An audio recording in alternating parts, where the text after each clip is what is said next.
I see the major in the background. Be with you in just 1 second, my friend. Let me load you in here and we'll get started soon.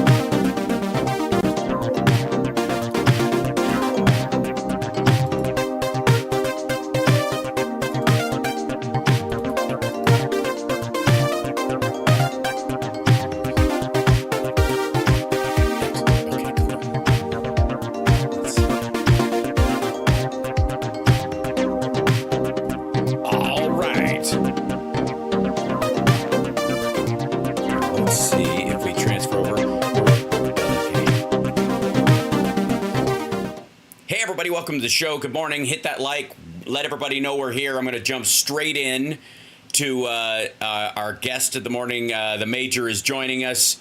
How are you, fine sir? Let me make sure that I can hear you, because there's always a moment where I don't get to hear who's coming in here. I have to figure that part of it out. It's very curious. It's a strange little thing. But I will make it happen. Everybody out there can hear you. Everybody say hi. I think it might be an affect of the studio mode, but we'll figure it out. How are you this fine morning, sir? I'm doing great. Can't complain, man. Hold on. Excellent. This should be Chrome. Hoping we get some good news soon. Yes. Working on it. Oh, it's not even listed. That's weird. Okay. I figured it out. There's some sort of weird, I've got some sort of weird kerfuffle in the audio real quick, and I will remedy that in just a moment.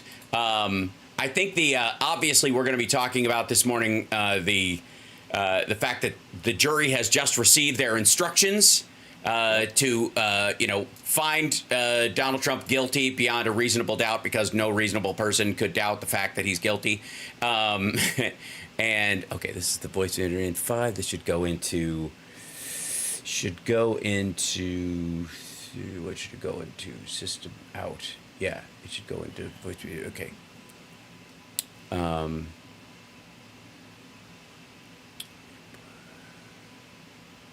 just go into here. Hopefully it won't create too much of a loop and I'll be able to hear it.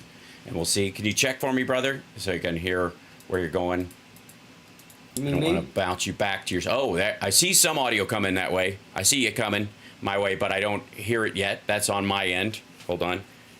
Watch it boil down to the fact that my headphones just haven't linked to my thing, which occurs on some instances. We'll see if this. To talk. I don't want to make noise. Loop you back to yourself. It looks like I should be hearing it at some point. Let's see. These guys, just checking. Check 2. There we go. Nope. Okay. I always love this shit. Hold on. When in doubt, hardwire it. That's what I think. Yesterday, our Wi-Fi was out, so we had this horrible kind of recurring awful going in to, let's see, wavelength. And hopefully I will see something. Check for me, brother. I hear you. Hey, I hear you too. I don't want you to bounce back to yourself, though. You don't hear a echo, do you? No, not at all. Excellent. Okay, cool. And I'm going to bring your volume up on my end, and we're all good. Thank you. It's a little minor headphone issue. So, hi. There we go. We got it solved. Hey, boy. Yeah. Okay. First of all, I got to share this with you before we start our conversation, because there's a couple of just chef's kiss moments in this proceedings. Let's see. You go straight to here. You're not Tara. Hold on. There we go. And I'll make sure that it is on there in a second. But if you'll notice, let's see if I can shape this a little better. Oh, I know what I did. Okay, so let me go down to here. So you can see it, but in this, if you'll recall, that is Donald Trump's hands right there, and that is Donald Trump's hands covering his freak out note that he wrote on his desk that says, "This case should have never been brought, should be dismissed by the judge," in all caps Sharpie. He's trying to redirect this hurricane. I love it. I love it. I do too. I'm enjoying it, and that's him with the note under his hands, and again, to some degree, this is him I wouldn't doubt that he meant for this to be seen. You know what I mean? Because to us, it's hilarious and it's a freak out, and obviously he's a mess. But to his followers, this is him like using secret QAnon code to send messages when he's not allowed. This is him breaking the gag rule when he's not supposed to, even though he can totally say what's on this note. It's just fucking stupid. The other thing I'll share with you, and then we'll start our discussion, is obviously this morning on Truth Social, he has been like, he's had like legal diarrhea all morning, just dumping all kinds of shit all over, like every minute on Truth Social. But my favorite two right now are NDAs are totally legal and accepted, and defense of counsel defense. All right, there is no such thing as defense of counsel defense. That's not a thing. What he means is advice of counsel defense. And they have tried like 9 fucking different versions of this shit to try and get, him to, he was, my defense was in the room at the time when I started bullshitting about this. They should have shut me down because that's what a lawyer's there to do. Tell you when you're breaking the law, right? That's what he meant. But defense of counsel defense is just, it is so choice. I mean, he's letting himself, he's being ripped apart. And I will tell you that, it doesn't surprise me that here he is. We have a man in a court of law that literally his life hangs in the balance. Yeah. And he's not paying attention to what the hell they're talking about. He's trying to script him a great comment when he leaves there, when he looks at the cameras. I mean, it's embarrassing. And like I said, I've been paying a lot of attention to Glenn Kirshner, Michael Popak, Harry Littman, Ron Filipkowski. These are guys that are there in the courtroom, and they're saying that, Alvin Bragg has put on a master class. Mm-hmm. They're saying that if you look into the eyes of the jury, you can see many times when they start bringing up evidence, you can see that every single face in that jury is like, wow. Yes. And that's why, I'm telling you, I'm really feeling like we may see Donald Trump actually get found guilty. And I think it's going to happen because, once again, I think that, if everything works out, and like you mentioned the other day, being guilty of one crime makes you guilty of 3. He's facing 34 felony counts, and I think that it's impossible that he gets by and gets out of 34 charges. I think he's going to be found guilty in probably all 34. For those that haven't followed this along, the essentially thing is he engaged in a conspiracy. This is an overarching conspiracy to hide this payment specifically. And the smoking gun of it all is not Michael Cohen's testimony. It was Alan Weisselberg's notes about the breakdown of the payment to repay $130,000 to Michael Cohen that he paid to Stormy Daniels to cover this up on his behalf through a shell company he set up. So Comer can go fuck himself with this whole shell company nonsense he's talking about all the time. But that's the whole thing. The 34 charges are every month he engaged in it, his first year in the White House. And I think it was actually 13 months in total, because it was the month he came up with the plot and then the month when they wrote the first check, which was like 2 months later while he was president. And then it went on. Every time he did it again, it's a new crime, a new furtherance of this conspiracy. So if you did it once, you did it all 13 times. That's how it works. And then they doubled the charges on everything except the single conspiratorial choice to make that happen. So it was like 12 months and a 13th month of the initial conspiracy to do the thing in the first place, right? And so every month, April, May, June, July, he committed a new crime, knowing full well that's what he was doing. And at no point in a year did he interrupt this and go, maybe I should look at this invoice. If that was their defense, was he signs a bunch of shit and doesn't even look at the invoice. Okay, he was already on the outs with Michael Cohen. They already knew they weren't giving him a pass. They weren't going to give him a position in the White House. And they also knew that he was kind of like growing antsy about their control point of him. So believe me, he looked at that fucking invoice twice, somewhere around July, if he didn't know the whole time, which he did, by the way. He committed the crime. Found guilty is what we're looking for. Is guilty is what we know. Yeah. And once again, I think Donald Trump, this is waters that he's never been in.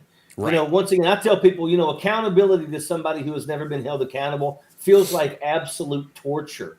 And that's what Right. Donald Trump is facing. That's how they describe it.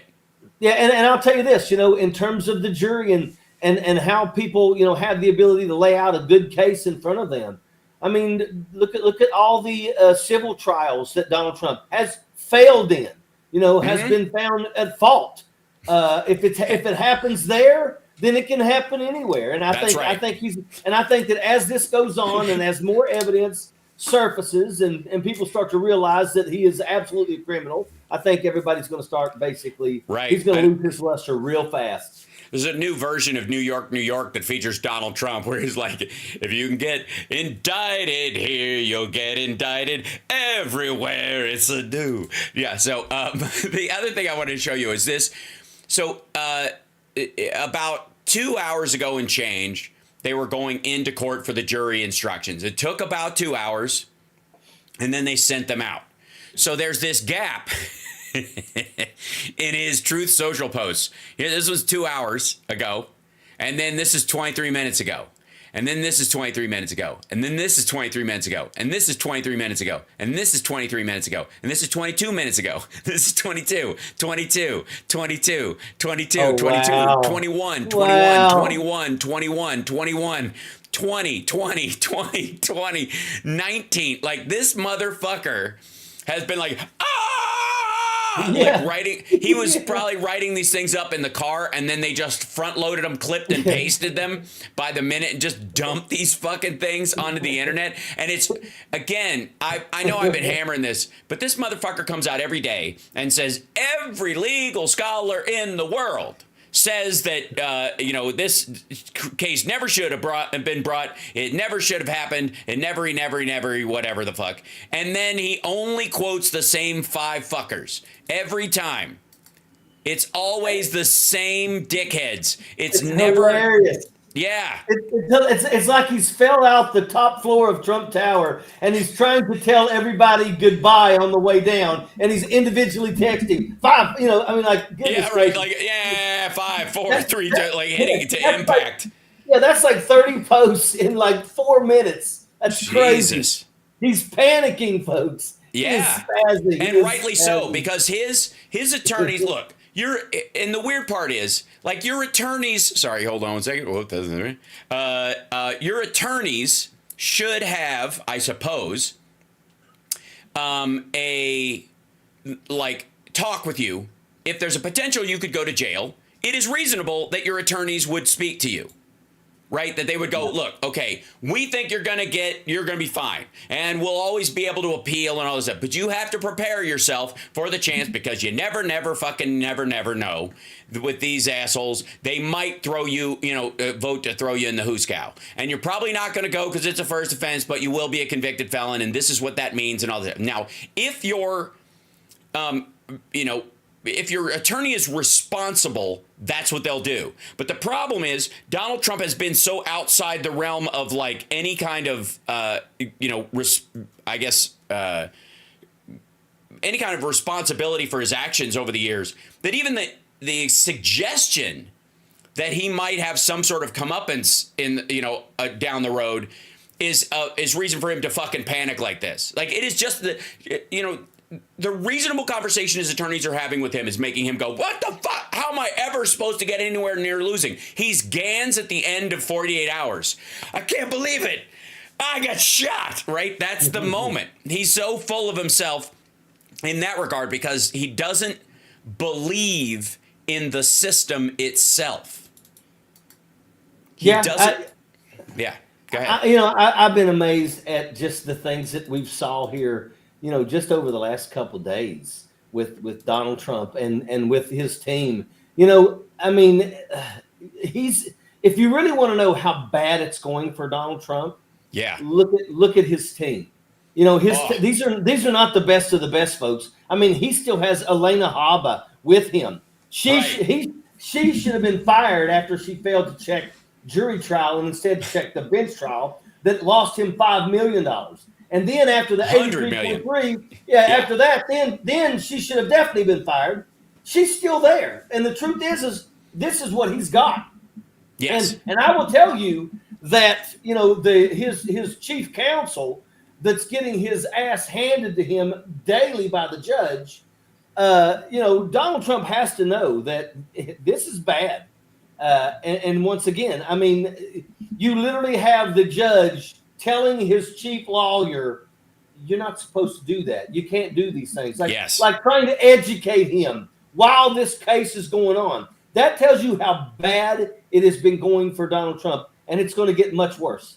Yeah, and I got to say, for all, like, you see, I'm sure you saw Don Jr. and Eric yesterday, when they were speaking out, and Eric's always kind of in a weird Beavis panic, but Don Jr. was as hyped and angry as I've ever seen him, and that's because he knows he was in the fucking car ride, and it's one of two things. I think it's one of two things. It's either he heard the conversation that the lawyers were saying to his dad, and he's freaking out on his behalf, or his father expects him to behave that way, or his dad was yelling at him and Eric for getting him into this fucking mess because he put them in charge of the business, but he still had to sign the fucking checks, and he had Eric sign a bunch of them.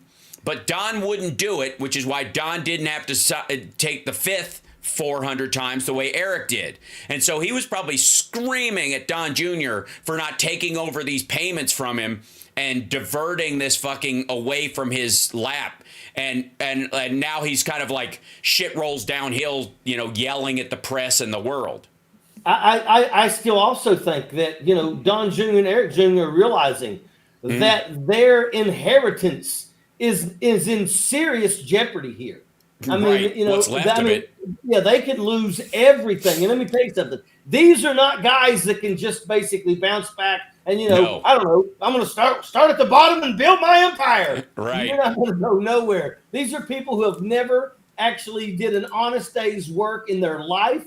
They are horrible people. They're barred from even being anywhere near children's charities. I mean, these are people, they're panicking because they know that they're losing everything. And and at the end of the day, I have no fear. I have no pity. I don't care. These are the worst people. They tried to literally steal our freaking democracy. And they're still trying to steal our democracy. And the only reason why they're running is not because they give a shit about the poor and they want to friggin' help people that need jobs.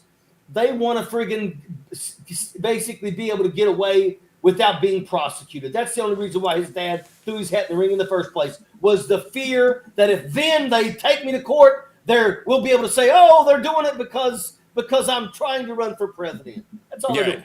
Right. I don't know if you saw this Daily Beast story that came out today about this athlete that was present at that golf tournament where Stormy Daniels was with Trump and played on the course the next day with Trump. And Trump was bragging about sleeping with Stormy Daniels to him. And the guy, this is what the quote from the dude is. He said all these things like, you got to bang a porn star. It's incredible. And it added 20 yards to my drive today.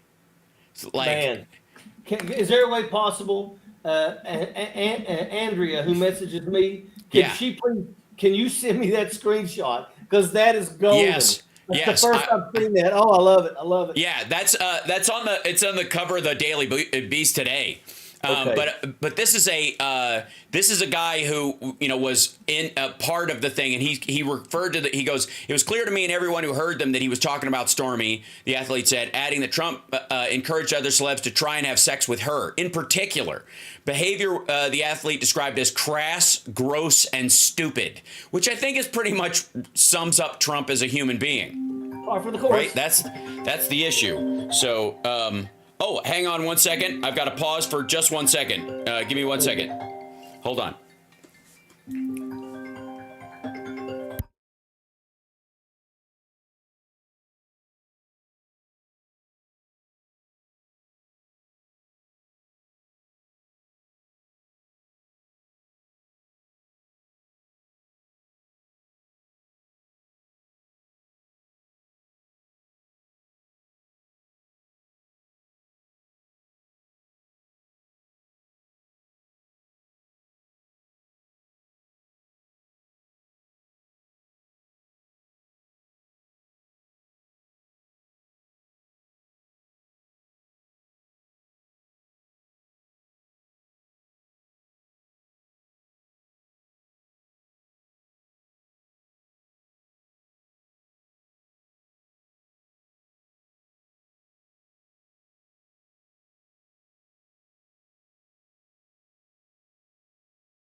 Sorry, 1 second. We have a rule, generalized rule in the house. If the son calls, we just take it. Today is my son's 13th birthday.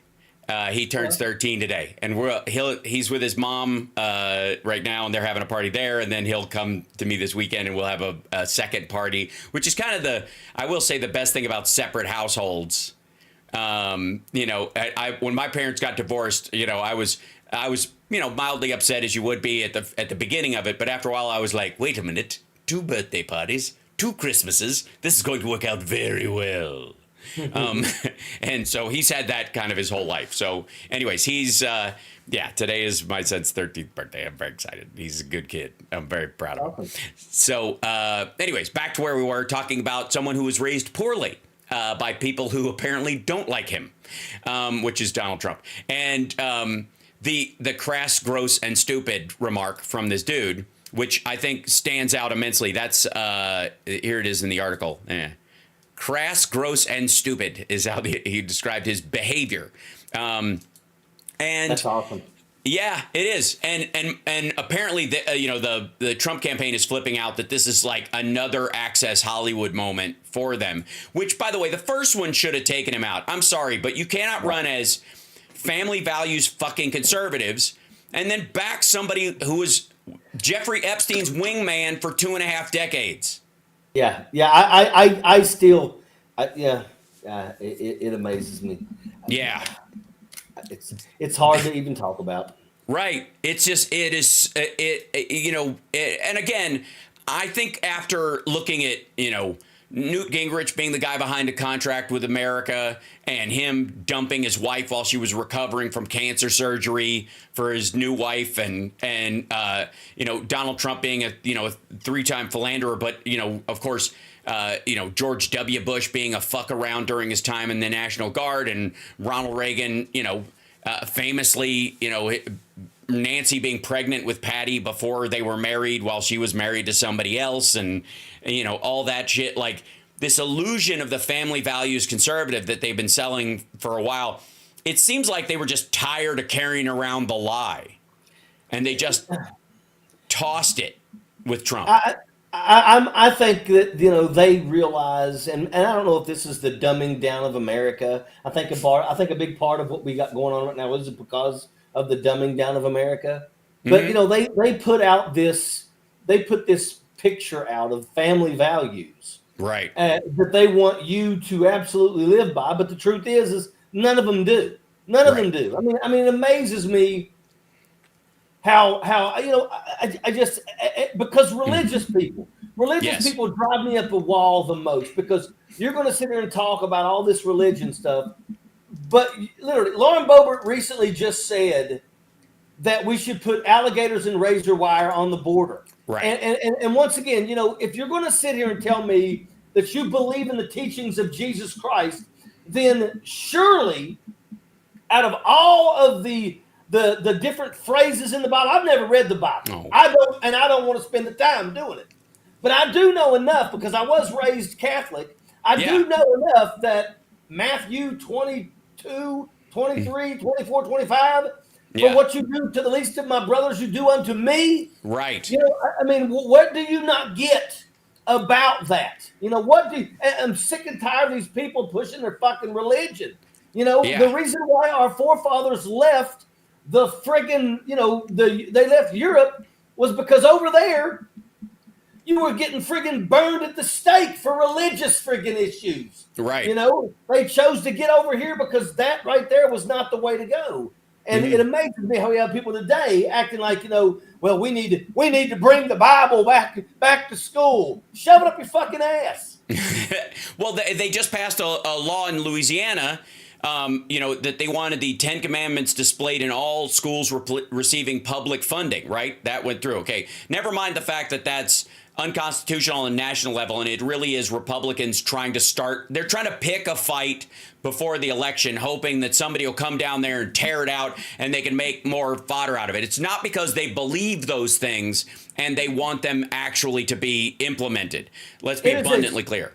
It is a slap in the face for you to send a representative to the state house or higher to represent you, and they go there, and the kind of legislation that they push is, we're going to make the Bible the state book. Right. Big fucking deal. Are you going to make anybody read it?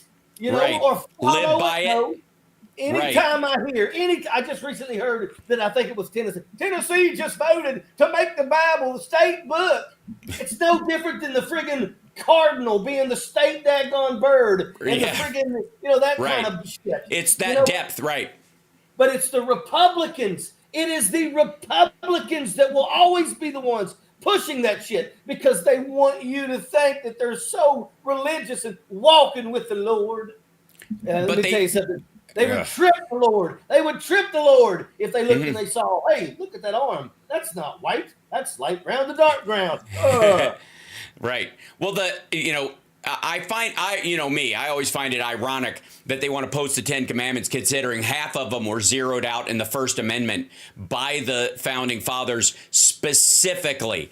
Thou shalt have no other gods before me. Thou shalt not take the Lord's name in vain. Thou shalt not honor thy father and mother, all that kind of stuff. Like, those are all, you don't have to do any of those things because of free association and free speech and freedom of religion. Those are all in the First Amendment. The very first thing they did was go, the first 5 can fucking go. And when they got to thou shalt not kill, they were like, okay, you don't have to kill anybody, and you don't have to be adjacent to. You don't have to quarter a soldier in your house, but we're still going to have soldiers because somebody's got to get killed at some point because self-defense is not murder, right? Thank God for the Third Amendment. That's right. Yeah, and so and the same thing is, like, we didn't get around to, like, abolishing slavery till the mid 1800s, even though, by the way, Benjamin Franklin started the first, like, abolitionist group 10 years after the Constitution was signed to try and drive it out of the colonies, because now that they were a coordinated group, you could actually do it. It took 10 years to basically ratify the Constitution in and above those spaces before they could start writing policy for it. And one of his first fucking policies was, we got to get rid of slavery. That was 1786. So, like, and again, the ones that held on to it the most are the people who eventually became the Republican Party. The irony that that Lincoln was a Republican, and that the Democrats of the South were what we call the Dixiecrats, and they basically just switched boats midstream. Yeah. And then Dinesh. And the Republicans, that's one of their biggest go-to. Right. We're the ones that ended slavery. But look at you today. Folks, I'm going to tell you right now. I mean, if they could restart it, they would. When you're talking about racism, this is blatant racism that we see. If you think that Marge the Trainwreck Green is not a racist, then you have not been paying any attention whatsoever. And I'm going to tell you, I guarantee you that those that are closest to her probably have heard some real pretty racist remarks, during the just normal days of hanging around with that troglodyte. No, well, and again, remember all the cuck bullshit we were hearing for a couple of years, about, like, that was the insult of choice from Republicans, and like, especially like young Republicans and the Ben Shapiro cliques of the world. They throw cuck around like crazy. She is the only, honest to God, she and Paul Manafort are the only examples of actual cuckolding that we have heard in the last little bit, which is a husband who likes being humiliated by watching other men have sex with his wife, which is again, the property aspects of that are just crazy and fucking nuts. But remember Manafort, who Donald Trump brought back to his campaign this year and had to step down when attention was drawn to him, used to, like, hire men off of Craigslist to sexually assault his mentally incapacitated wife, because you can't give consent when you are mentally incapable. That's the guy, Paul Manafort. That's who Trump hired for free to run his campaign the first time around and brought back this time. after skipping 2020. And Marge, apparently, the big story with her, right, was that she was fucking this sex guru at the gym that she owned or was a part owner in or whatever with her husband. It was two different people. Yeah. And and the whole point was that she would rub it into her husband's face, and that was the big part of why they ended up getting divorced or whatever, is that she would just like castigate him all the time with it. And literally, these are... maybe it's just it's another example of all projection all the fucking time. Maybe that's just what it is. Maybe that's anytime they know these stories are coming out, they just got to start oh, fuck, this is going to come out tomorrow. Start calling everybody what that is today, like by noon. Yeah. They lean forward in the foxhole and try to make sure they blame people before it comes back on them.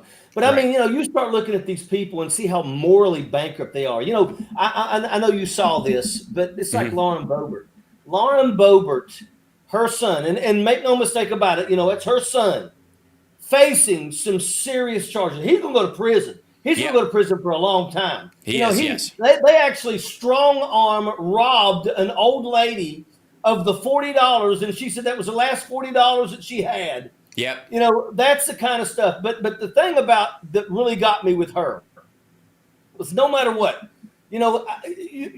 everybody's got kids. Every once in a while, your kids will do things that you do not approve of. Of course.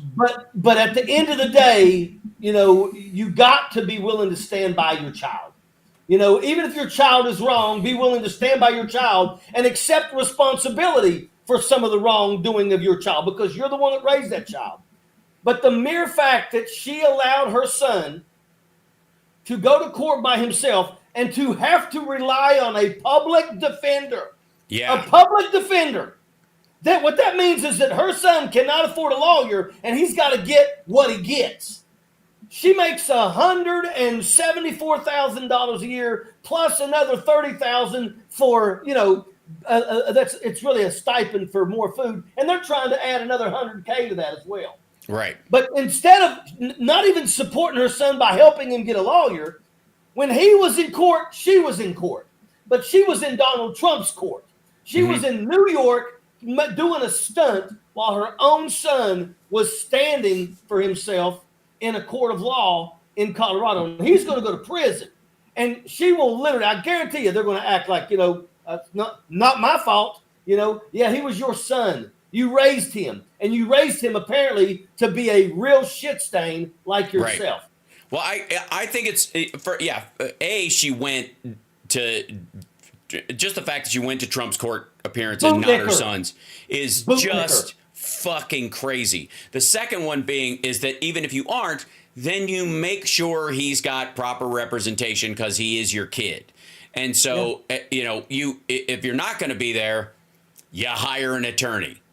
You at least do that. Now, the other mess that he's in and her problem, I think initially, is that he was involved. He's an adult, but he was involved with minors engaged in the crime as well.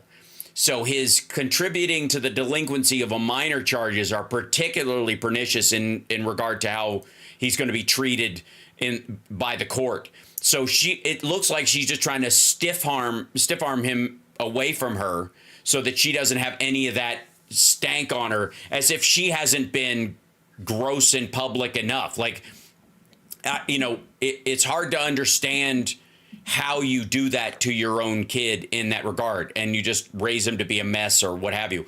And especially if she's saying her husband's abusive and all that kind of shit, well, then you got to know the son is going to have some issues that stem from that, and you're going to have to take mitigating efforts to get him away from that. Counseling, spending time with him yourself, any of that shit, because it's a recipe for fucking disaster.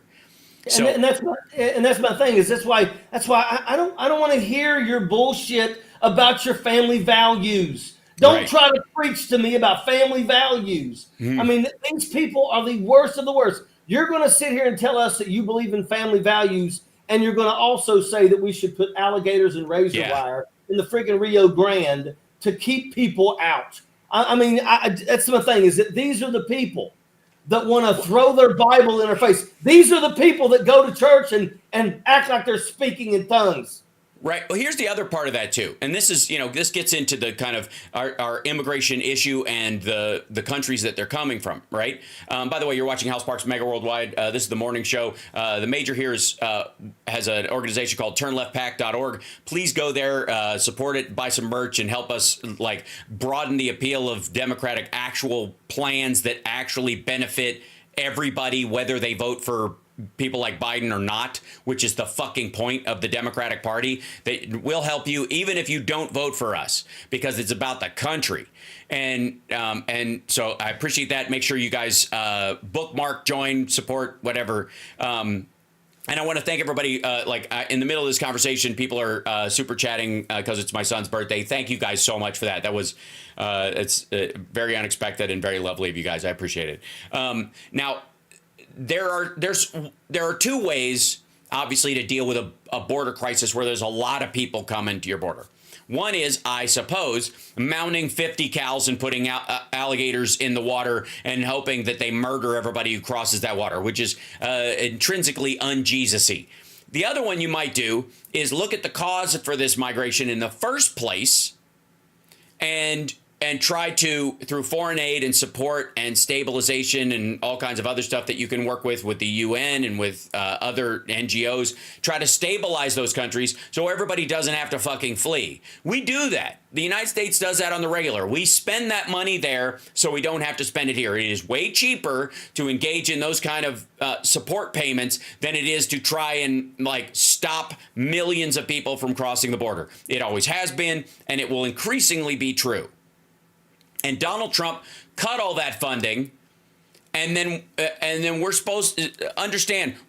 We're supposed to believe he and the other Republicans are shocked there's a stampede coming towards the border. Well, let me tell you something. When Republicans know they are losing, they cut every fucking support wire they can to make the next 3 years look like shit. You could argue that the house of cards that was brewing economically at the end of the Bush term, where, the credit default swaps and all that had been happening, there might have been some cables in place that the Fed and others could use to stabilize that shit. But they knew it was not going to be 16 or 12 years of uninterrupted Republican rule. So they decided, fuck it. And Hank Paulson just kind of took his hands off the fucking levers of the trolley car and let it crash so that the Democrats couldn't use the money, the regular function of our government and our tax base, to implement the Affordable Care Act with a public option. That's what they did. They fucking cut the hamstrings ahead of time so you'd spend all your time healing and never, beat them in the race fair and square. That's what they do. And it's what Trump did on his way out. I'll give you an example. They gave a break on his last day. He gave a break to Venezuelans coming into the country. Who was the guy who killed the girl in Georgia they were talking about? He was Venezuelan. How did he get in the country initially? He was given a pass under Donald Trump's special exemption that he signed on his last day in fucking office. Wow. That's what they're doing. They do it on purpose because they know if they can, Democrats, will always clean up the fucking mess because we care about the country. And they will always, we will deal with those issues before we move on to our priorities most of the time. Biden's been around long enough where he didn't fucking bother. He was like, nah, we'll clean it up and I'm going to do infrastructure. Fuck you. We're going to clean it up and we're going to get out of Afghanistan. You can't tie my fucking hands by setting an exit date that is going to cause bloody warfare if we don't get out by that date, and then do none of the work to set it up. Leave it all on my doorstep. Give me 90 days to clear a bunch of fucking people out. Fuck you. I'm going to extend it to 6 months, and we're going to get everybody out as best we can, starting from fucking scratch. Trump and his team and Stephen Miller and the people around him did all that shit on purpose. They set fucking quicksand and traps on their way out the fucking door. And so that Democrats can't move things forward because we're so busy cleaning up the mess. And Biden's the first guy to go, fuck you. I don't care. I'm going to still do this. I'm going to have a mandate in spite of this bullshit. And he did. Yeah, I just wish these people would wake up and realize that the Republicans have been lying to them, have been dragging them down. It amazes me how many people are still supporting. I mean, as if you haven't seen it by now. You know, I mean, are you really that behind? You know, you look at, you know, the fact that they're still, you know, and Donald Trump is still, it's all about the crowds. I mean, you know, the Bronx, New York is not a white community. It's light brown to dark brown. And, you know, that crowd, and I don't know if you saw that, but there was one crowd that they showed, looked like it had, you know, 1 million people. But there's a guy standing in the corner talking about, this is Donald Trump's crowd. But basically they outed him by showing the same photograph, and in the bottom corner where he was hiding was freaking President Obama speaking to the crowd. Right. You know, I mean, you know, it just, when are you, how dumb does a person have to be that they still don't see the bullshit, the irony? I mean, do you really think that Marge, the train wreck Green, is a good person? Well, we already know that she screwed over her husband at least twice by messing around with 2 separate people. Why would we be any different? Yeah, well, how Christian of her. I mean, I don't see why don't people, you know, oh, Lauren Boebert said we need to put razor wire and alligators at the border. How Christian of her. That's how we need to be calling these people out. Because maybe some of these religious people are going to wake up. Although I will tell you, a lot of religious people are a bunch of fucking assholes, and they're doing the same shit. Here's what I would say. There's certainly an issue with people who are, you know, who are artificially pious. They're fake religious, because genuinely religious people, when someone is, you know, and again, this is, people can bandy about the jargon about spiritual versus religious, Christian versus religious. Religion is a specific word. It comes from the Latin religio, to bind back, which means all people are separate from God and must be lashed back to him like the posts they burn witches at the stake with. You must be tied back to God.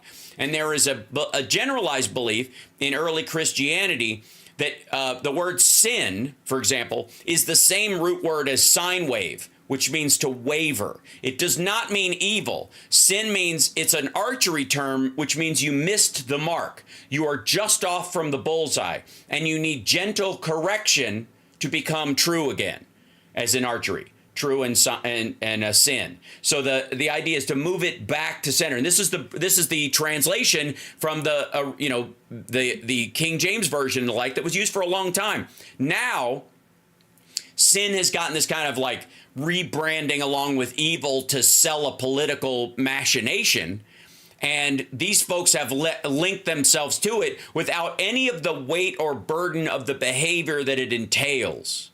And in Donald Trump's case, the fact that this asshole can say he's a Christian in and of itself means that the words themselves have lost their meaning.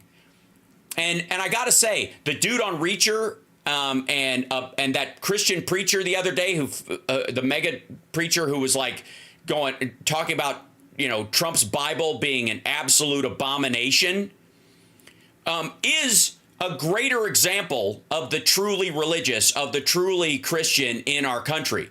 And there need only be a gentle correction in our conversation with and to and around these people to get them back on the straight and narrow and away from somebody like that. But what happens is we are in a war of overcorrection. We are in a war of, like, you know, if you straighten something out that's been crooked for a long time, that's what it takes. A lot of times, like, you have a metal bar, you want it to sit up straight and it's bent this way, you got to overbend it and then it'll reset, right? There is a similar situation with social movements, with social ideologies. And when something gets bent over time, there's an overcorrection that happens. So you got hippie yuppie backlash, right? The hippie movement was too far in one direction, totally devoid of any real direction, and too freewheeling to have any function whatsoever, that led to its collapse. So what did it do? It overcorrected into the cokehead me generation of the 80s. Right? And there's a similar thing happening right now with what's effectively woke culture, or what was viewed as woke culture, is like an awakening about, you know, like inequalities in our country that have gone on for a long time. The backlash to that is creating a wave of right-wing voters and right-leaning voters amongst the young, the Charlie Kirk crowd and the Ben Shapiro crowd, that age group has a shit ton of those people because they've been bullshitted into thinking that things are bent way too far. And so they try to lurch it the entire other direction because they think, they think their direction is upright because it's gone too far this way. So everybody's perception of left and right is so fucking out of whack that to straighten it up, they all have to overreact. Well, what happens when you overreact? The other group overreacts too. And so you have, people fighting for abortion rights on a normal level. Then you have the right wing saying they want to kill babies at the 9th month. Then you have activists at these abortion rallies in front of the Supreme Court saying, I should be able to kill my baby, as long as it's in my body, no matter what. And they use that footage to go, see, we were right about this. And then there's this fucking ping pong while the rest of us are, and I think in large part, Democrats are trying to operate in reality. It's not even the middle. It's not even the center. It's where gravity exists and go, there are real considerations here, real worth, real human lives at stake, and we have to act accordingly. And the Republicans don't have any of that because they don't do policy. They just fucking hands off the reins. We don't give a shit unless it benefits me. I don't care where the fuck it goes. Yeah, but brother, let me tell you something. Hold on, let me just. That's the smartest friggin' guy. like I knew every time I come on your show, there's always this period of time where it's kind of like like at the end of like somebody like what is it, Bill Maher at the end he'll do his do his final thing. Brother, I'm telling you, man, you educate people, man. Oh, thanks. I try. Dude, you really do. You are absolutely one of the smartest people I've ever met in my life, dude. I like I said, I don't know how much college you have, but I swear to God, somebody should Zero. give you you deserve an honorary friggin' doctorate. I'm telling you, man. I mean, I'll get one day, and it'll drive my teachers in high school crazy. Oh, yes, it would. I think I told you I have a distinguished alumni award from New Trier High School, and the person who had to hand it to me was the dean that tried to get me expelled. Oh yeah, that's awesome. It was like holding on to it like Whoopi Goldberg with the check in Ghost, when she was giving it to the nuns and she's like, so good. That said, well, in reality, like I've been reading up lately about, there was this story, I think in the Washington Post, which you got to understand there's a certain level of clamor in how they write. That, again, we're in the age of clickbait, so everything has to be taken at 80% max. Most of the stories you read are 60% or 40% prose and 60% relevant details at this point. And that's because you got to get people to click on it so they see the ad, so it pays for the paper, so they can continue to report. I get it. It sucks, but it's a reality we're in right now. It will change over time. We're headed towards a new age of that. It'll be fine. But right now, that's what's going on. And they were talking about like the trend towards right-wing voters in Europe, around immigration specifically.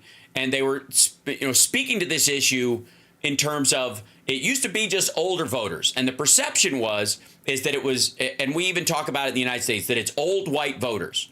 But increasingly, it is younger mixed voters and other minorities. And there is sort of an unspoken reality that, applies to the United States in a different way. But the caste systems that exist in the Middle East, India, there's a lot of Indians in England, for example.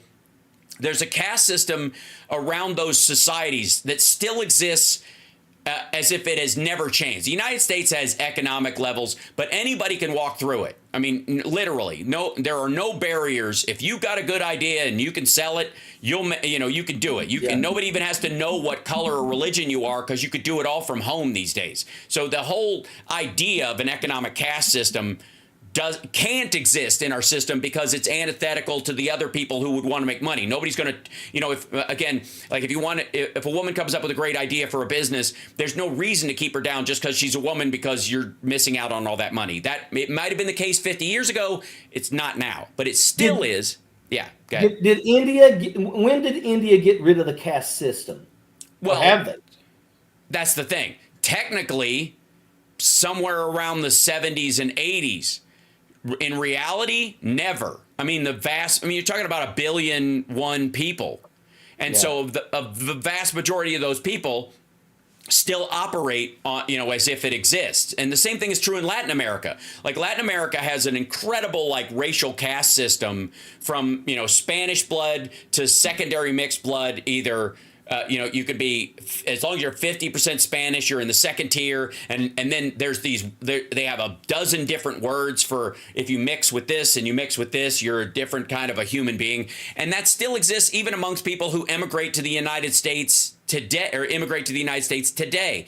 And those folks, those people, the ones who make it across the borders, who have enough money to get the fuck out, are the people who, in large part, especially in Europe right now, who will pull the ladder up after themselves. Absolutely. I want to make sure everybody knows the caste system. If you don't know, it's a system that they use that basically said that if you were born in poverty, you're going to live and you're going to die in poverty. You're going to stay there forever. You just happen to friggin' lose the friggin' lottery being born here. In the middle of Calcutta or someplace like that. Right. Yeah. And that's in Latin America, it is much more racially based. But in India, there is a racial aspect of it. But because of the break with Pakistan and a lot of the people that were effectively considered that racial caste group moving to Pakistan and becoming technically Pakistanis, they have just effectively had all-out war, a racial war over territory. That's what that fucking is. Like, never mind the Muslim expansion, which on a racial level where Arabs sought to wipe out the indigenous Indians of that area the same way they wiped out the Persians. Like the Hazara people of Afghanistan. Exactly. That's right. And or again, Freddie Mercury's family, famously Zoroastrian, they fled as Persians and lived in London to get away from that shit. They are much more light-skinned than the Arabs of the area. Most people think of Iranians as dark-skinned, but that's where the word Aryan comes from. Like, they were very light-skinned people. They were, and again, Latin America. Latin's the language of who? The Romans. We're talking about Spanish conquistadors and their birthright in South America when you talk about Latin America or Latin culture, Latin everything. And that is the top tier point of the racial hierarchy in South America and Central America. Okay, so those people come up here, and we got Phil waiting in the wings. I want to get to him in a minute because we'll talk about some of the European stuff. But we pretend in the United States, in our beautiful naivete, about how things should work, right? How things should be, which is, again, I love America, for a lot of reasons, but my favorite one is it doesn't show up on anybody's 23andMe. And that's how it should be, right? We're all earthlings here, which is great. Sure.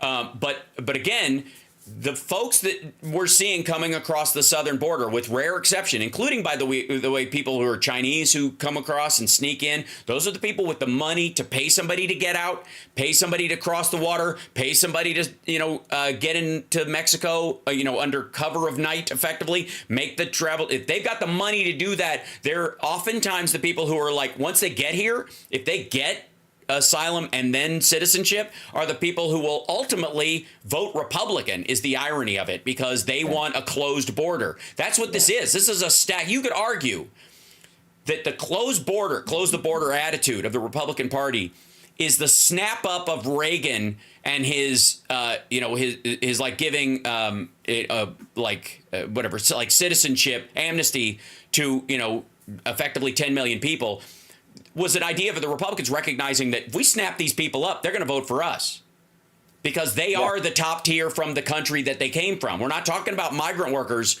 who are coming into Arizona and leaving again. We're talking about the people who want to come here and start a business and own property, already have family here, all that shit. So it's a huge conversation that Europe is just now having. And that's, again, it's that swinging backlash, which, thank God, to some degree, and we'll talk about this with Phil, the Russians have created their own bend to the bar. They have bent the bar the other way so far that it is bringing the world back to democracy and respect for that, and an awareness of its value. Right? Yeah. So appreciate you, brother. Look, I'll see you not this next Monday, but the following one, Love because it. I'm visiting some folks, Mm-hmm. and I love the artwork, Phil. I love the artwork, man. I love Mm-hmm. the artwork. Really good, Yes. man. Really His good. Good Olga stuff. and the other stuff. Hey, Yeah. I feel like I should send you like a college, like paid for a semester of college, because Yeah. I Give me get it a. every time I come on here. Every time I come on here, I leave more educated, brother. I I t- appreciate you. Everybody you should be too. following you, brother. I see Thank y'all. you. Phil, You take it too. easy. Everyone. Thank you so much, brother. Excellent. Take care of yourself. We'll see you next time. All right. Everyone. There it goes. Thanks so much. And give me 1 second. I'll bring Phil in. Don't forget to hit that like. You're watching HAL Sparks Mega Worldwide. Like, subscribe, give a thumbs up, support the show. Patreon.com/HAL Sparks. Also, we need subscribers. We got to get the subscribers up here. Come on now. Like, you can do it. Let's just do this. Let's just stop messing around. Just subscribe. You know you want to. You know you got to. You know you have to. Just do it. All right. I'm going to put this in here. And put the bed. And then okay. And I think 3, 2, 1, bink. It should pop in. And there he is, ladies and gentlemen. Philip Bittner joining us live from Kiev. Hello. Do it. Do it. Do it. Do it. Come Do on. it. Do it. Do it. No, Do I'm it. doing Stiller in Chips. Was it Chips? Oh, yes. Do it. Do it. Do it. Do it. Do Wow, it. Do it. that's a deep reference. Not many people will go to that one. That's good. Do it. Yeah. Sign that. Click that button there. Do it. Yeah, do it. Go ahead. Do it. So, hi, welcome. How you doing? Good. Good. Yes. Oh, yeah. Starsky and Hutch. Yeah. Starsky and Hutch. Absolutely. That's right. That's right. So, anyways, welcome. How are things there? Start us off with how are you doing? And then we will get to some of our things for the day. We dropped the second episode of On the Edge with just a giant on Ukraine's diplomatic stage. Former Ambassador Volodymyr Yelchenko. He was awesome. He was Ukraine's ambassador to the United States. He was the representative for Ukraine at the United Nations, and he was the last Ukrainian ambassador to Moscow before Maidan, before the 2014 invasion. Fascinating guy to talk to. We talked about all number of topics, but foremost amongst them was that Putin and Russia, despite what they say, despite what kind of overtures they pretend to make, never had any intention of resolving this dispute about Ukraine's sovereignty and should it align with the West or the East. Putin and the Kremlin never intended to resolve that diplomatically. It was always going to be done violently. And furthermore, that they continue to be disingenuous in their talks, in their request for talks. I mean, we got the Swiss talks at Lake Lucerne coming up in about 2 weeks now. They're not going to be there because they're not interested in being there. That's right. That's kind of their own stand on it. And the organizers back that up. 50 nations are going to be there. In my discussion with the ambassador, we talked about what we can expect out of Lucerne. Nobody should get their hopes up, but it looks like the intent of Lucerne is to try and gather a united front to go to Putin and to the Kremlin and say, okay, enough. And that means not only Western NATO nations, but you have to start inviting like the Global South and the BRICS nations. Modi's going to be there. Will Xi follow suit? Because, if Modi's there, will it reflect badly on Xi if Chinese power is not also represented? If not Xi, then, the foreign minister. And, the idea being, and also that now is not the time for Biden to go there. But that, what can we expect from Lucerne? Well, the best I think we can hope from Lucerne is that the entire international community starts to speak in one voice that what Russia is doing in Ukraine is illegal and they should, get out. Yeah. So we'll see how it goes. Fascinating conversation. Runs a little short of an hour, but I think it runs along, fine at a decent pace. We talk about a whole bunch of things. I tell a couple stories from when I used to cover the Iran nuclear agreement talks in Geneva, and watching watching Sergei Lavrov at the height of his power, and now watching him, severely diminished.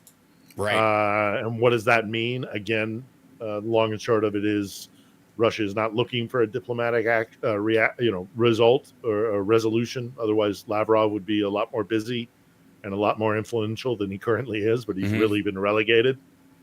So lots of good talk and lots of good discussion. So we'll check it out. It's a good one. There's so the big move that I'm seeing everywhere is the untethering of rules about firing into Russia in terms of military usage. The foreign minister of Canada said they didn't put any restrictions on it. The Danish prime minister, no restrictions. Finland, no restrictions. And even the United States is tacitly going, we have some red lines, but we won't tell you what they are because we really don't have any. We just want to pretend we do so that Russia has a hard time messaging it. If the United States comes out and says we have no limitations on it, then what they're saying, what Russia will say is we're at war with the West, and they will use it as an excuse to kill a bunch of people. So we can we can totally tacitly give Ukraine the permission to do it without making a public statement about it. And we will just say that so far they have not crossed any issues because where they're hitting is okay by us. Yeah. That's my theory. And it's frustrating. I agree with you. It's frustrating to watch, and it's frustrating to be here in Ukraine and have to kind of answer Ukrainian criticisms of this, because a lot of this is performative. It's going to get to a place where whatever we give Ukraine can be fired into Russia, legitimate military targets, or staging areas, or what have you. I'm sure nobody's going to be keen to see U.S. weapons bombing civilian sites, but Ukrainians, by and large, I think are going to be conscious of that. But it's frustrating because you can tell it's performative. But they have to go through the motions, because if they just said, fire away, boys. Yeah. Then the Kremlin would be like, you see what they're doing. You see what they're doing. And all bets would be off on all kinds of like war zones all over the world, because they would consider. I mean, they would exacerbate. Warfare. Yeah. You'd end up getting a lot more people killed. Right. Yes, and I think, but I do think that the people who are like, oh boy, if we let them, then they're going to accelerate their attacks and their subterfuge in Europe, and what'll stop them? They're not. It's a bluff. They know they can't take. There's no way they can take on Europe. There's no way they can take on NATO. There's no way they can take on Europe. They could pick a fight with an individual country within Europe, and they still would have a tough time. Because what's happening here in Ukraine is a fight to the death, and if they lose it, then they're screwed. They can't. I mean, they're drawing troops away from Armenia, for goodness sakes, because they're so desperately needed here in Ukraine, and the Caucasus are being destabilized. Well, or are destabilizing. This is the other thing I don't think people recognize on the regular, that in a situation where Russia is drawing down troops in certain areas, the result when the U.S. draws down troops is less engagement, less firefights, we tend to not send our soldiers out into dangerous situations because they don't have backup. There's, everywhere we've drawn down, we have, unless something is brought to us as a fight, we tend to bring fewer fights out. The Russians, on the other hand, especially in terms of when they removed regular troops and put in Wagner guys, it gets worse. That they get more brutal because they have less backup. Instead of going, we don't have the means and wherewithal to go into this area and not kill a bunch of civilians, which is what the rest of the world does in large part, even China. The Russians, they just go, fucking kill everybody. Don't worry about it. Like, don't draw your fire. Don't limit your exposure. Well, fear is a weapon. Yeah. Fear is a weapon. And they rely on fear as a weapon. Yeah. And look how mean and awful and brutal we are. If you think about attacking us, look what will happen. This is hold on, let me move this down. There you go. Oh, there we go. Okay, yeah, now I see it. 505,100, 1,300 in the last 24 hours. Again, this number has not dropped below 1,000 since the funding restarted in the United States. Yeah, and since Kharkiv. Yeah, that's right. Yeah. And Well, if you screwed. look, there are screwed. two big systems that you keep seeing. Vehicles and fuel tanks, which is down here, plus 56. And this is the last 24 hours. 33 armored personnel vehicles. That uptick, that's about 10 guys per vehicle, averaging out. And that's coming and going. So probably 20 guys in a vehicle, they're dropping off and picking up. They're going, they're on a route, where they bring guys to the front line and that kind of shit, or move them around. So half of them are, let's say maybe a third of them are empty when they're hit, but the other two are packed to the fucking gills. And they just, that's part of that extra number. It's, and then the vehicles and fuel tanks over here at 56, and then the artillery systems, the MLRS systems, and over here, the UAV operational tactical level. These are drones that are being knocked out of the sky. And then special equipment, it's hard to say, that's down here. It's any number, any number of things, but look at that fucking and number. And it hasn't even started yet. Nope. We're really looking at mostly shells and other ammunition that, with some exceptions. I know that they made a big thing about how 100 Bradleys just showed up. I think it was yesterday here in Ukraine. Mm-hmm. But most of what we have, of the 61 billion that we allocated, a whole chunk of that has been just ammunition, just ammo. You already got the military system, send the ammo. There are going to be more Patriot systems coming, actual systems. They're going to be, we're sending more ATACMS, long-range artillery. We're going to be sending, notably the F-16s are about to start flying. Yep. Again, this is, in about a month, maybe two tops, and that's worst case scenario. Yep. The battlefield will not look the same as it has done for the last months, because we cut off the tap. We switched off the tap, and now we're turning it back on, and it's not going to be an immediate deluge of stuff. And also, by the way, I have to mention, Hal, is that I also get there's a lot of talk about this deployment is not going to be like other deployments of goods, where they're going to we get a bunch of tanks and then we distribute them out, and then we kind of, it changes our forces status. Mm-hmm. I'm increasingly getting the impression that they are going to get everything together and launch some sort of massive attack. That it won't be a distribution and then put it into effect. That it'll be like, we got a whole bunch of new stuff, and we're gonna, there's gonna be it's gonna be D-Day. There's going to be a D-Day. We tend to talk about D-Day as like the Normandy invasion being D-Day. D-Day is just a military term that they use for, this is departure day. This is the way we go. And I think that's what we're looking at this time. And that might be lessons learned when it comes, and that might just be a shift in leadership from Zaluzhny to Syrskyi. Mm-hmm. I don't know, the change in the Ukrainian military leadership.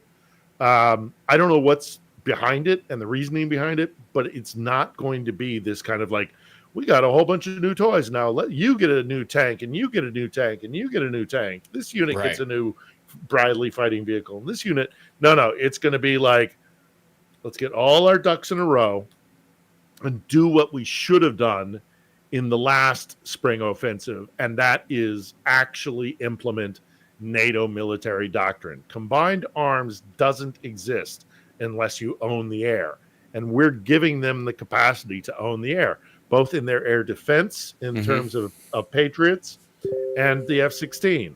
Right. They're going to have a very good chance at dominating things and you'll notice they're knocking out air defense. They're knocking out command and control. They're like AWACS systems. They're getting new AWACS systems. Yeah. They have a good chance of making a good they have a good chance of at least making a solid run at getting air dominance. And if they get air dominance, then NATO doctrine falls in line, and the rest of it is, really, if you're a Russian soldier, you're in bad shape. And you can see Putin's actions and what Putin has been saying and what's been going on in the Kremlin and what's been going on in Moscow. Yep. I think they know. I think they know that they're about to get a shellacking. Right. And we'll see how it goes. I don't know. Yeah. Well, I gotta say, or worse shellacking than they're already getting. Right. Yeah. Yeah. That there seems to be one happening already. Yeah, there really is. Well, Kharkiv is a mess. Kharkiv is just an absolute mess. Right. And will be for the time being. And it will be for the time push, being. And will continue to be. Yeah. That puts even more credence to what you're talking about in terms of, that there's going to be a much bigger push instead of just, spackling a hole that the Russians have created in the front line. That this has got to be part of a bigger strategy.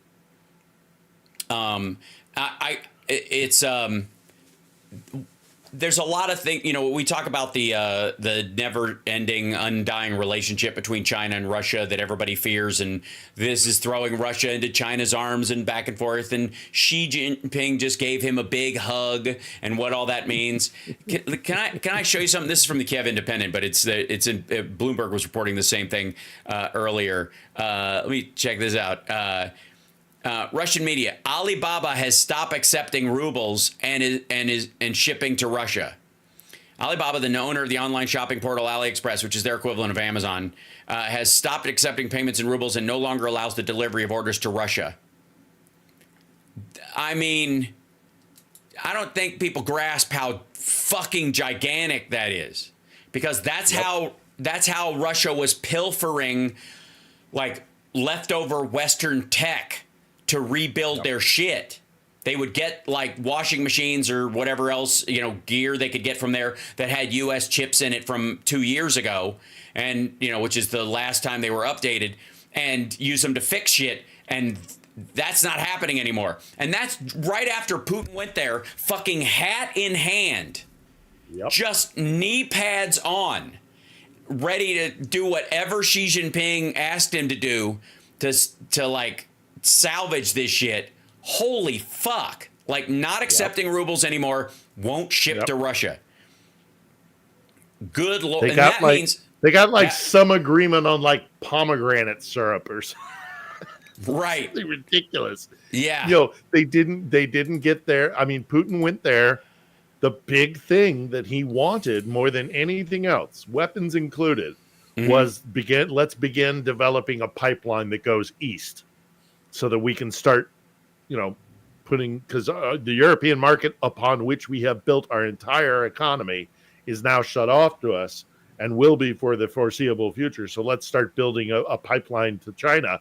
And the Chinese went, no, cost benefit, ratio is just not good.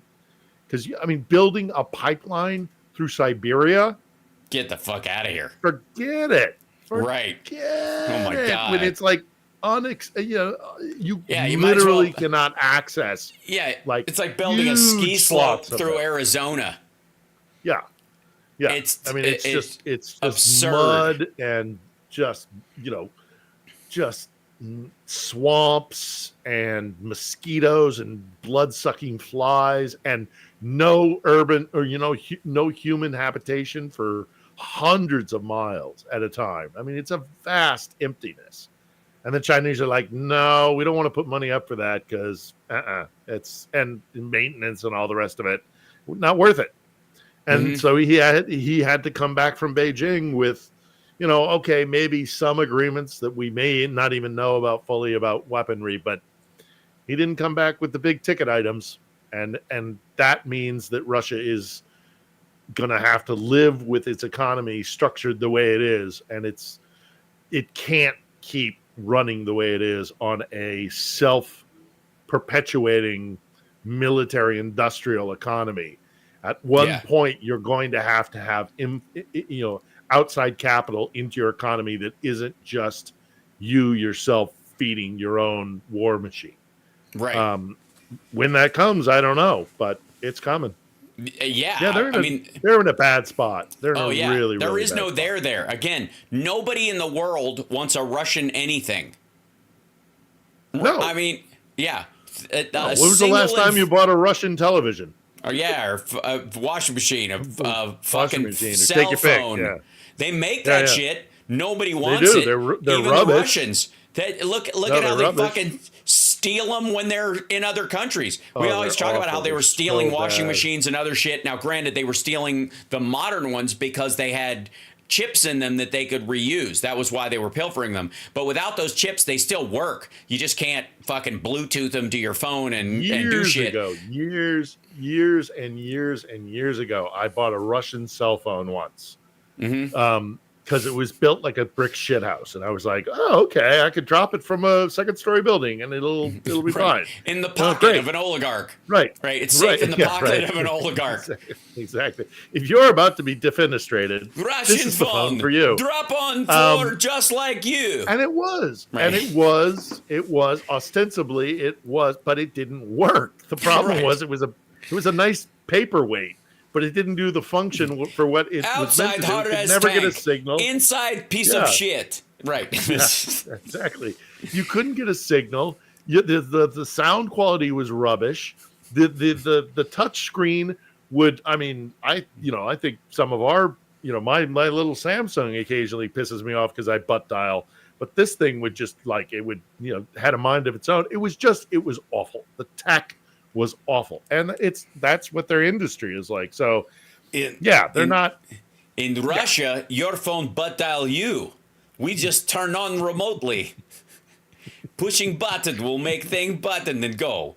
You do not do it buttocks. We will do worry. from Do not worry, control comrade. point. Do not. If phone suddenly begins to monitor and listen to you and sending signal back to GRU headquarters, it's just glitch. It will be fixed in next. Can I side news something because I want to show some folks this. This is you know how they in Russian courts they make you stand behind this fucking wall of glass and you have to be like you're guilty. You have to approach and admit your guilt and then walk it back. It's a great system. It's so the system Republicans want here desperately. Oh, That's yeah, it. totally. Yeah. So these, just so you know, these four ladies were, and another man who was tried separately. They arranged a situation where pensioners, old people in retirement homes, would sign away their annuities, their retirement plans, the property rights, and all kinds of stuff to this dude. And then these ladies would administer medicine to them so they would no longer be with us. And then they would just hide the deaths and continue to collect what's their version of Social Security and stuff like that. Now, we've heard cases of shit like this in the United States. It happens. It happens everywhere. But in Russia, oftentimes they like to give the illusion it does not happen here. This kind of thing. This is why we are strong leadership never have this kind of thing. I got news for you. Happens all the fucking time. This is like the ninth version of this story I've seen on the fucking Moscow Telegram channel. Yeah. Where they just talk about dollar for news. donuts. Dollar for donuts. It only was ever actually prosecuted because the guy who is the head of this organization, Shirley, pissed off some other guy. Yeah. Who was doing the same thing. Absolutely. It was a territorial fight. Yeah, I'd put money on it. Your ladies are murdering my old people. The only time you ever show up, or 9 times out of 10 that you show up, or vast majority of times that you show up in a criminal case in Moscow, it's because somebody else, or in Russia, because somebody else is criming as well, and they want you gone, or you lose out in some sort of conflict of interests. Because everybody's got it's feudalism. It's feudalism. Yeah. Here's another one. See this guy right here leaning up against he's on a playground. See this like giraffe basketball goal, this guy right here? Okay, he has a knife in his hand and a gun in his pocket. He shoots at cars and walks around the playground drunk, waving his knife at children. He's been doing it for weeks. Just saying. Like, do you think, do you think, why? My question is, why didn't Tucker Carlson cover this? There's a bunch of shit on here I can't show you. People jumping out of fucking windows. Yeah. A guy in a car Machetes intentionally running over an 8-year-old girl just because she was annoying him. Group gang fights. Yeah. You know. Oh my God. Yeah. I've shown Russian gang fights before because, like, talk about like boredom turned inward. Holy shit. Yeah. I took a group fighting class from a Russian in Toronto. What? I took a group fighting class from a Russian Spetsnaz trainer in Toronto. Sure. They have techniques for fighting when you're in a group of like 40 people, who like a riot, effectively. They do it so much. They have techniques for it. Vladimir Vasilyev, you can fucking like look him up. It's great stuff. But I was like, why the fuck would this be a thing? Well, Russia. But you're right. Why didn't Tucker Carlson go and cover that? I mean, did you see the thing with Klepper? What's his name? Jordan Daily Klepper? Show. Yeah. Jordan Klepper. Uh-huh. Did this recently. He did this special about, like, you know, Russian influence and, you know, Moscow's useful idiots sort of things. Right. Frankly, if I'm being honest, I think it was an opportunity missed, but I get it. I get the shtick had to actually be funny as well as informative. So, okay, fine. But there is one section that stood out in my mind was that he's interviewing this guy, and the guy's like, Russia looks great. I mean, it looks so wonderful. There's no chaos. There's no nothing. And Klepper's like, you do know that, like, he's like, and crime's everywhere here, man. Crime's everywhere. And Klepper goes, you do know that the homicide rate in Russia is like twice what it is here in the United States. It's fucking Like, bananas. huh? Dude, every they day, get drunk and they kill one another. All day, every day. It's fucking brutal. Domestic violence is, which often ends in homicide, is just insane. I mean, it's just, you know, so yeah, this whole narrative of like Putin's got it all together and Russia's so wonderful. It's like, yeah, maybe Moscow and St. Petersburg, and arguably, by the way, not even there. But yeah, go out into bumfuck Russia, where they got nothing better to do than get absolutely shit-faced and fight. It's just, yeah, Russia's a paradise. Go check it out. Go for it, buddy. Go for it, guys. And don't just go to Moscow. Here's this is a guy. Oops, sorry. Hold on. There you go. This is a guy just grabbing a girl off the street and dragging her into the fucking park, as you do. Sure. Luckily, she fought him off. But this is the footage of this dude just walk up brightly lit street in Moscow. Grab you. Yep, they just snatch her up. Just what the fuck? And again, if that was footage from the United States, Fox News would be playing that shit. 24. That one clip would be Biden's America over and over and over again. You know, and it's Putin's fucking Russia. Yep. Yeah. Yep. Well, you know, make no mistake about it. That's going to get worse before it gets better in the run up to the election. They're going to be, they're going to be, you know, Putin is a great leader. Putin really has care for his country. Biden is derelict in his duty, and, you know, Russia is perfect. And look at, they even have escalators for your grocery carts. Right. Oy. Yeah. You know, it's just one of those things that after Tucker's trip, I feel like I have to like point out. Yeah. You know, more. We often. all do. Yeah. Yeah, no, we all do. We all do. The Potemkin village that they put forward for the foreigners when they come over, when they go to like Moscow, they go to St. Petersburg, they go to Sochi, maybe. Even if they do go to a provincial town somewhere out in the middle of nowhere, they'll take them to the one nice section that has been. I went through it in China. It's all for show. The reality is miserable. Right. I gotta say, like, I knew we were going to be corralled to some degree while we were doing the show. I expected it because of the CCP. But after a while, it became so fucking ham-handed and ridiculous. I was like, it was funny. You know, and it was always so like, you know, tomorrow we're going to show you guys how we're handling poverty in this region or whatever. We're going to go show you some people who are underprivileged who are doing a lot better. And then in the morning, actually, scrub that. We couldn't organize that today. So we're just going to go look at this theater company's brand new theater that we built for them.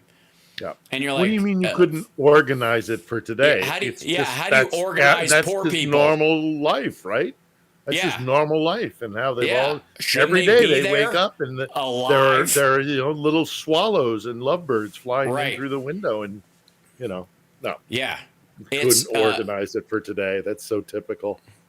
That used to happen to me all the time when I was working as a journalist, going to places. Oh yeah, no, that's we couldn't organize that, or somebody was busy today, so sure. By the way, top of the line assassins network going on in Russia right now. This is a suitcase that was found in a park. Just found in a park. Just laying there, and they're like, police are trying to figure out who owns this. I bet they are, motherfucker. And never mind the fact that there was this attack on a woman was stabbed to death in Ulyanska Street, or whatever. And the story was swamped by the fact that they busted a giant male brothel on the same street in Moscow. And so, if you just scan through this shit, it really does make all those videos. It almost makes it feel like Russia's a part of the whole Fox shitting on America thing. Because I know we have crime. We're a free country. There's a lot of people here. You're going to have it. And you can isolate any of those things and blow them up to, And again, like I say about Trump's fucking lawyer bullshit, where he's like, all the legal scholars in the world agree with me, but I can only cite 5 of them. Because apparently if I cite anybody else, they go, but, probably should go to jail because it was a criminal act. The same thing is true of migrant crime. Migrant crime. Oh, yeah. Like who? Like Laken Riley. Yes, that's a case of migrant crime. If it's all over the place and it's fucking rampant, you wouldn't have even had time to memorize her fucking name. Yeah. There would be so many of them that you couldn't even keep track. Same thing, and so the same thing with sort of and honestly, it's like that when I look at the Russian murder statistics. I gotta say, it's a fucking fire hose all the time. Yeah. And it's not as big as us. They have a third the population of the United States, something like that. Something like that. And it's basically 3 cities where most of the shit happens. And they managed to have a murder rate they got a higher bunch than of the United cities. States. Yeah, they got a bunch of cities dotted around, some, getting as big as 700, 1.3, that kind of thing. They exist, but it's the entire country is spread out in many ways. Right. Yeah, I just don't get this love fest that or that anybody's buying it. That's the other thing. I don't know that people are, right? You know what I mean? I don't know. I mean, I think they've done a very good campaign of trying to present Putin as having moved away from the deprivations of the Soviet Union, the chaos of the Yeltsin era, and then Putin has slowly and steadily improved the standard of living for everybody. That's the message that they want the world to believe. The reality is that Russia is now as it always has been, and unless there is a vested interest in showing some sort of beautified or location or what have you, people live in really shit conditions. Go to Chelyabinsk. Don't go to Moscow. Go to Chelyabinsk. Go to Irkutsk. Go up into the Arctic Circle. Go to Murmansk. They live in abject poverty, and there's nothing for them except for booze. It's just fucking sad. It's so depressing. It is so depressing. Yeah. And even the Russians themselves, when you talk about oh, look how beautiful, because I've seen obviously all the propaganda that's out there. Look at Moscow, look how beautiful it is, and look how wonderful it is. It's you do know that every other city in Russia fucking hates Moscow. like really Right. severely hates Moscow. And it's not just some sort of cute little, like maybe between Petersburg and Moscow, it's this cute little rivalry like Boston and New York or LA and San Francisco. Cutesy kind of rivalry. The rest of the country, it's not cutesy. No. It's like Moscow takes everything from us. Everything that is not tied down it goes to Moscow. Our little local potentate, our little fiefdom baron, he gets to top off, he gets to skim off the top before he sends it to Moscow. But at the end of the day, everything that we produce goes one direction. All roads lead to Moscow. That's a saying in Russia. So it's miserable. It's just propaganda. And these idiots, Tucker Carlson and the what's his name, Jackson Hinkles of the world. They just, the Jimmy Dores of the world. They eat it up with a spoon and don't question it, and it's pathetic. Really pathetic. The best example is like how Republicans talk about Washington. Most Russians talk about Moscow. Right. And even there, it's like, well, doggone it, I don't like this or I don't like that, and there's some legitimate concerns about the goings on in Washington. And you know what? That's why we have a democracy. Vote them out. Yeah. Change shit. You have a chance to vote them out. We have the mechanism to make changes. They do not have that capacity in Russia, except for violent revolution. Right, and that's they're why not interested in it. And they're not, and that's why again, it's nothing happens. People suffer. People can't suffer anymore. Violent overthrow. Revert back to the same system that results in. So people suffer, people can't suffer anymore. Violent revolution, everybody thinks it's going to be better. They revert back to their same old ways and then rinse and repeat.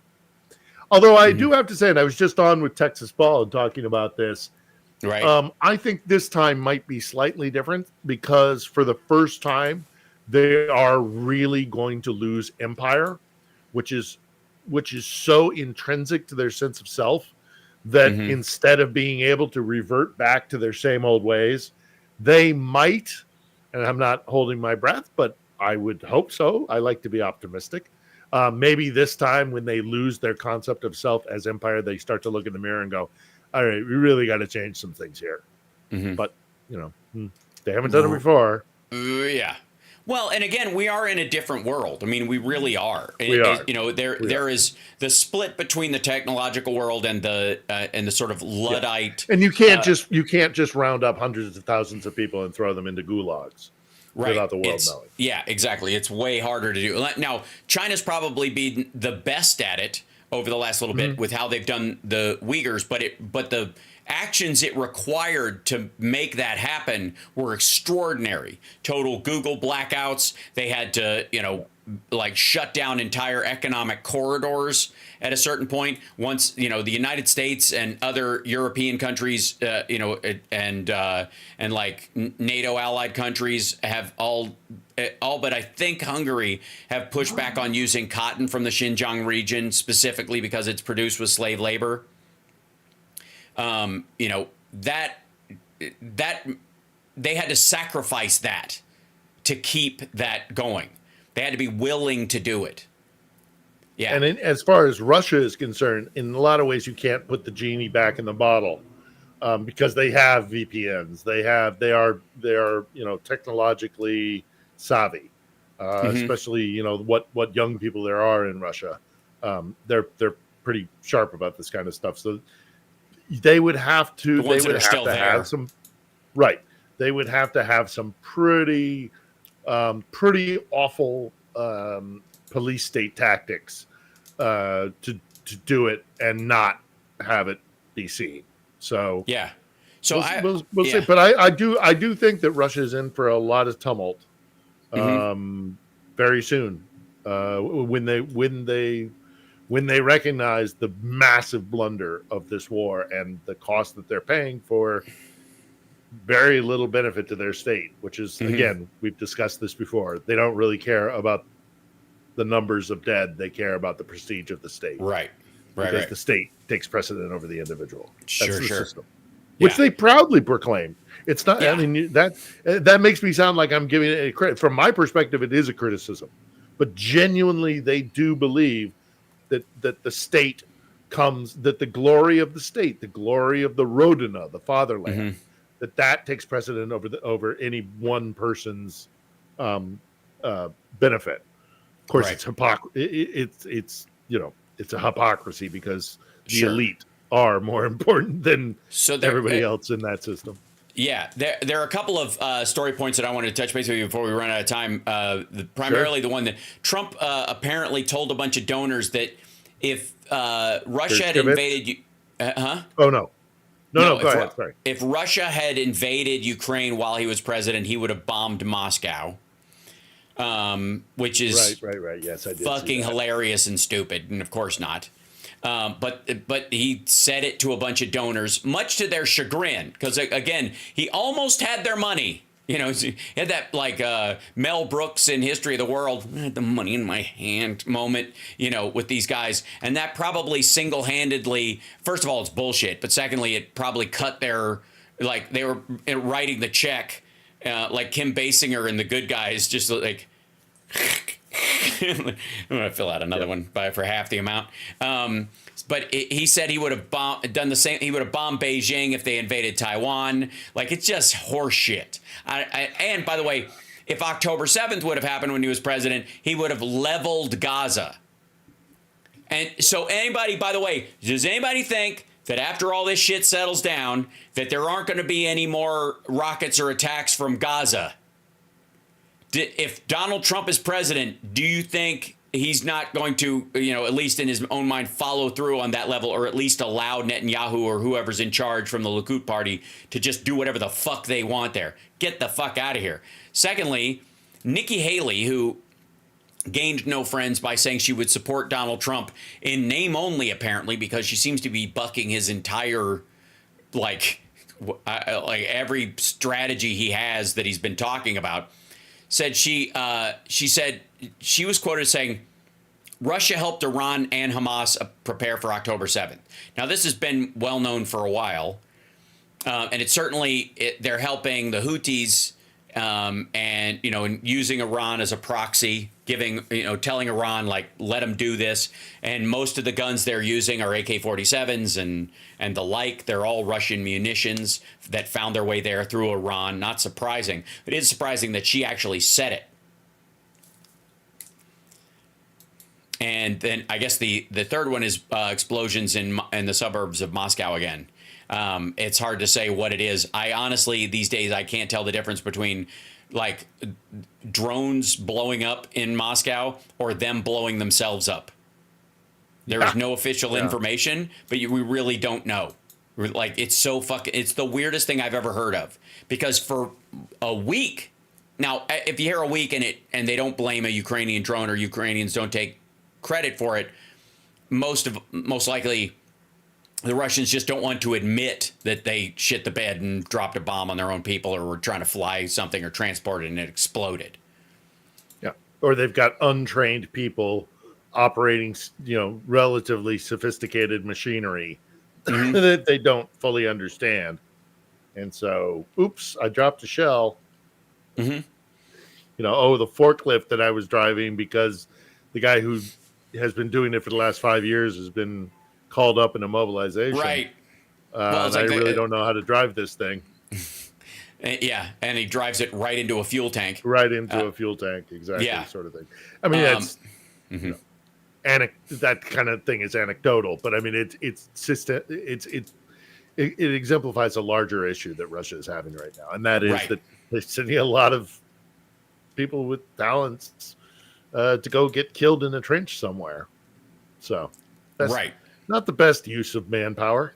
Yeah, or they split the country like a lot of people did, you know, in the very beginning of the war, so that they wouldn't be called up specifically. Yeah, so, and there's every chance there's going to be a third mobilization as well. I mean, now that Putin is reelected, quote unquote, now that he has had his little purge, and it looks like the FSB, that the intelligence community, is getting the upper hand over the military, he may feel himself entitled to make a long suspected third mobilization. We'll see how that goes down. again, not because of the body count, but because and why are we doing this? Why are we doing this? Why, it's not the death that bothers us. It's what are we getting for these deaths? Yeah, in exchange. And it's what's not a the lot. transaction? Well, maybe that's why they like Trump. He's a transactional How person. have you brought glory? Yeah. How have you brought glory to the Russian state? Mm-hmm. When all you've done is just send a bunch of guys into the meat grinder for no glory. We have got very little territory. We've had very little successes. We're a pariah state. Our economy is not doing red hot. Gazprom is collapsing. Right. He's living on borrowed. I know I keep saying it, and let me caveat it with I don't know when it's going to happen, but Vladimir Putin is going to fall from power. He will not. Yeah. He will not walk away. He will be removed. It'll be ugly, or he will fall, and it will be ugly. And we'll see what happens. But it is not going to be some peaceful negotiation. I mean, I was there for the negotiation when Yeltsin left, and that was long and drawn out. And a lot of people who had a lot of vested interests in, his camp had to have assurances made to them and freedom of passage. Here's a few, tens of millions of dollars. Go buy a house in Miami. Go buy a house in the south of France. Don't ever, come back to Russia again, sort of thing. Right. And then that's the closest thing to a peaceful transfer of power that I am aware of in Russian history. Right. Do you think Putin is going to go through that process? No. I mean, he's got not after all best. This. Not after all this. Yeah, like at best, what does he do? Hide out in fucking Thailand or Cambodia or something like that on some giant farm? You can't.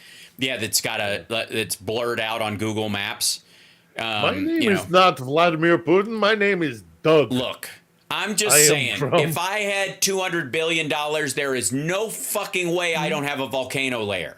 There's no way. Yeah, absolutely. I mean, just as a jobs program, it's fantastic. There is no way I wouldn't have, a bunch of people from all over the world, put their phones in a bag, get on boats and go, you're going to dig this, and none of you are allowed to look outside while we're digging and stuff, so you can pinpoint where we are by the moon and tell anybody. And then, and then we'll drive you around the block 3 times before we let you off at home. You ever hear the story? You ever hear the story of Tsar Ivan the Terrible? And it's either St. Basil's on Red Square or it's the Church of Spilt Blood in Petersburg. I forget which one, but it's one of these ornate, beautiful, amazing cathedrals, with the onion domes and all the rest of it. Right. And the story goes that Ivan the Terrible, employed all these architects and these artisans to build the thing. And then when they built it, he had them all lined up and had their eyes ripped from their head so that they could never make anything as beautiful ever again. Yeah, that sounds very Putin-esque. It's a true story from Russian history. Oof. Perhaps apocryphal because Russian history is shrouded in, kind of. Yeah, it's usually when you have whoever wins gets to write the history, right? So, sure. and when it's a monopolar system where one power structure takes over from another power structure as opposed to a multipolar where everybody's like, actually, that's not how it really happened. No, not in Russia. Whoever wins writes the history. Right. But you can imagine that story about plucking eyeballs out from Ivan the Terrible. Pretty close. Right. Yeah, it sounds about right. It's par for the course. Yeah, right. Yeah. I would, oftentimes also that I will say this, that any peoples who have an oral history instead of a written history will never make them look bad. And in the case of Russians, interestingly enough, looking bad means looking good if you're trying to be tough. So they'll make up stories that make them look like absolute psychopaths if they think that's cool. And in many ways, they very well that might be it. Where this came from. Yeah. Anybody who doesn't write their shit down so somebody can fact check it later, I'm automatically suspect of. It's and I'm equally is one thing. The legitimacy of them is completely horseshit. Yeah, and I'm equally skeptical when it's like, we're in power now, so all those textbooks, those go right into the fire. Yeah, exactly. We're writing the textbooks now, and then the next group comes into power, and they're like, hey, all those textbooks from the sackers of the sacked have been sacked. Yes, right. As in Monty Python's opening credits to Holy Grail.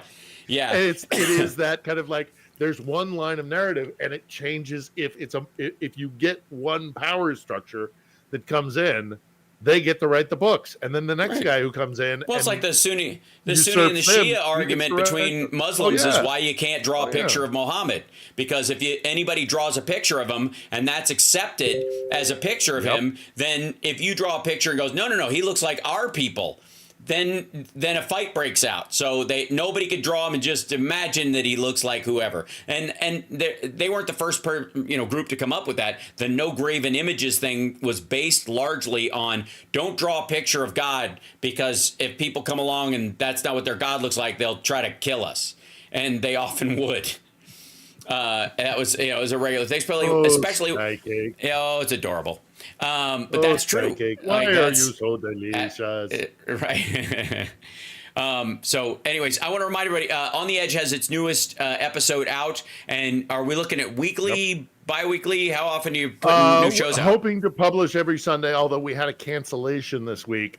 And we're scrambling to find somebody else to come in for Sunday. But even if we don't get somebody this Sunday, we've already got folks lined up for the next 2 weeks running. So we're starting to build a library, a backfill library, so that we don't have to rely on a week by week interview.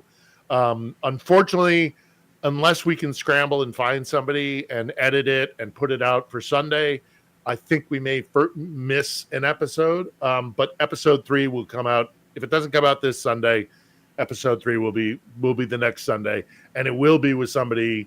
I've got the people I have lined up are very good, interesting people. And look, if you haven't seen episode 2 with Ambassador Yelchenko, I highly recommend checking it out. It addresses a lot of the issues that those who are very skeptical of what is happening here in the war and in international relations and Moscow's efforts and whether they were actually ever sincere in trying to find a diplomatic resolution. We address that. We talk about a whole range of topics about how disruptive Russia is on the international stage, and they're disingenuous in their accusations of a breach in international law because they don't believe in international law. They don't believe in law full stop. They only use it as a weapon.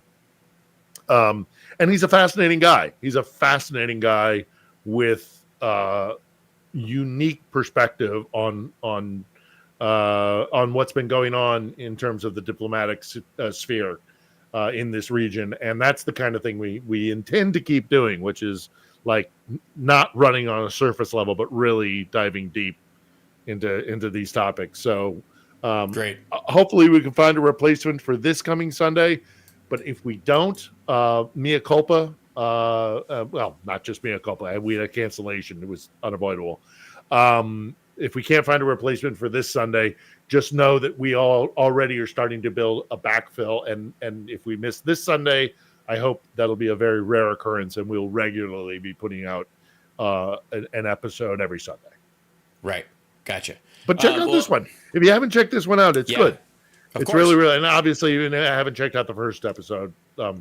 They're both solid, I think. Will do. We're happy with what we've done. And subscribe to the channel as well. That will help immensely. Saturday, we will be doing the show from Seattle. You'll be joining me up there because I'll be at Sexy Liberal Seattle.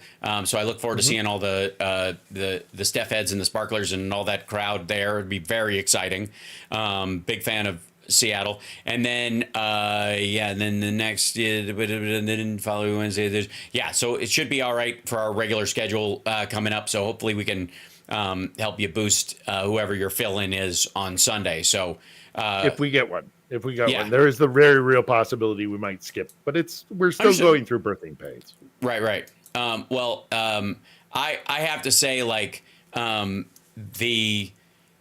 our way out the door, I'll ask, like, how is are people watching the Trump trial stuff where you are? Have you watched it? Have you know any of that stuff? No, not really. I am. Yeah. As you know, but it goes. I mean, there are people who are watching. Don't misunderstand me, but it's a very small percentage. Right. There are people who want to get like a just give me when it's done, give me the result. Let me know, Right. because obviously this That'll may matter. affect the American election, and that matters to us because we don't want Trump in. Despite what he says, the vast majority of Ukrainians recognize that it would be bad for them. Right. That is in their mind, but they're more concerned with the war effort, and they're more concerned with the new mobilization stuff. We've been having these blackouts that nobody's happy about that. Kharkiv is a real mess, and it's terrible, and people are suffering. But there's strong folks out in Kharkiv. That is a tough town. And I don't want to be flippant or glib or disrespectful or kind of dismissive of what they're going through, because what they're going through is awful. But they are such tough people in that town. Mm-hmm. Man, is that a tough town? And they will take it, and it will only fuel their desire for revenge. So it's counterproductive. It's counterproductive. But that's what they're more concerned here than with the Trump case. I think they'll pay attention to the verdict, and then we'll move from there. Right. Figured as much. I was just curious about that impact, because again, we know here in the States that his status as a convicted felon will affect a statistically significant amount of voters in terms of voting for him. It's not going to win him any over. So I don't know why he thinks that. That's why he went to the Libertarians. That's why he went to like the Bronx, is he thought he could. It's also why he's selling shoes and shit like that, because he thinks that blacks and libertarians are like incarcerated a lot. That's how he thinks of people like that. So he just kind of assumed that, okay, if I lose some voters because I get convicted, I'll gain these guys. It's just so fucked up. Like it's, I mean, it's hilarious, but it's terrible. So anyways, appreciate you, brother. Thanks so much. Reminding everybody to subscribe to the channel. Go check out the episodes. That's right. Check out the episode, and I will see you this Saturday. You will indeed. All right. Excellent. Say hi to everybody in Seattle for me. Will do. All right. Cheers. There he is. Ladies and gentlemen, Philip Bittner joining us for a pre-dinner conversation in Kiev. And finally, after a couple of hitches at the beginning, I think we managed okay. Do you guys mind if I do like a bit of an early thing before? Because Trump came out, and let's see if I can find this. Documents will be in the downloads folder, I think, something like that. Did it go into there? It kind of did. Yeah. What's this? Hold on. See, nope. Okay, that's not it. Trying to find the footage of. Well, I'll just look up online, because we'll see it on YouTube. Now that I don't have somebody on the line, I don't have to worry about them hearing it. But this is Trump leaving the court. Let's see. I'm gonna. This starts deliberations. That's the.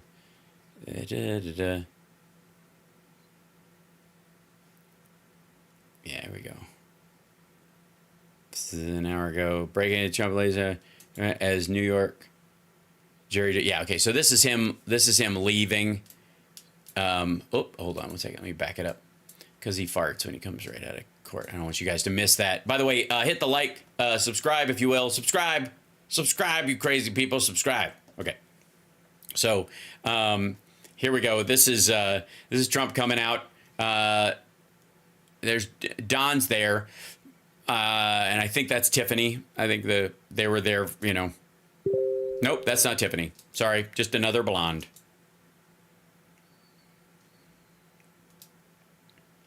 This is.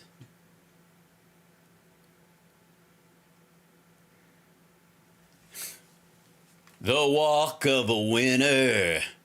Walk like a man who's in a shit can. Walk like a man, oh shit.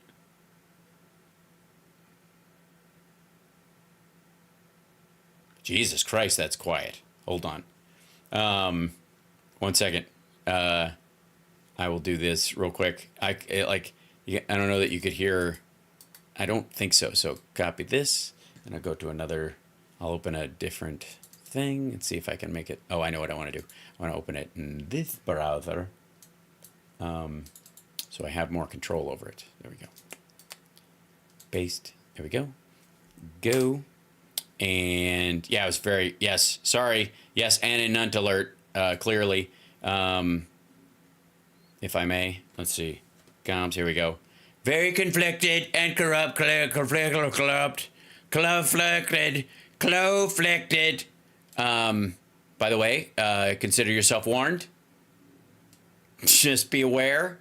I'm not responsible for you turning to stone or into a pillar of salt or just vomiting all over your computer. Okay, here we go.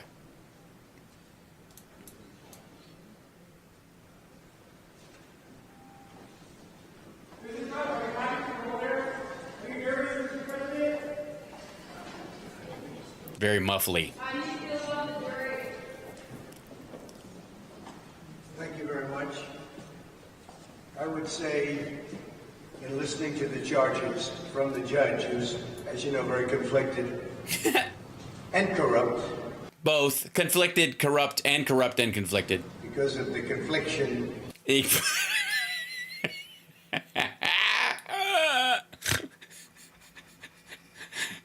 He's conflicted and corrupt because of the confliction. He's oh my God. If you were him, you'd be staring straight ahead trying to freeze your fucking face too. How do you not? This is like the biggest dickest moment in Life of Brian, or in Life of Brian. God, quit it, you silly.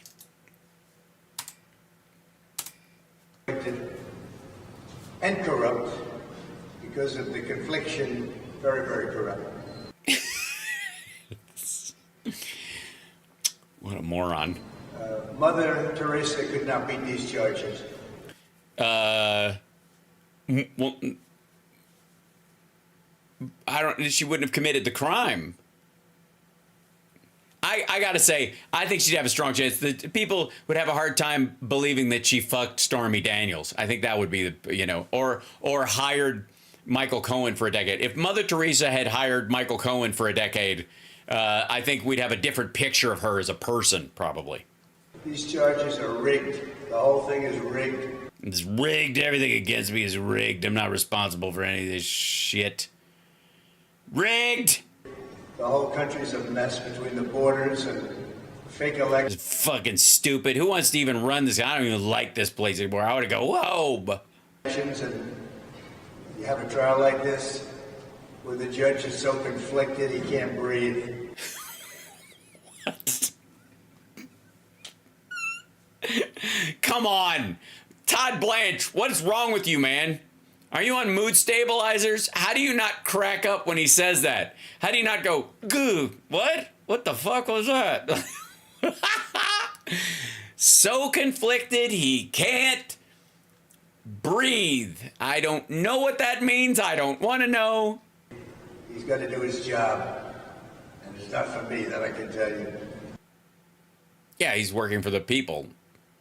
It's a disgrace. And I mean that. Mother Teresa could not beat those charges. But so, okay, so you think you're going to lose? we'll see.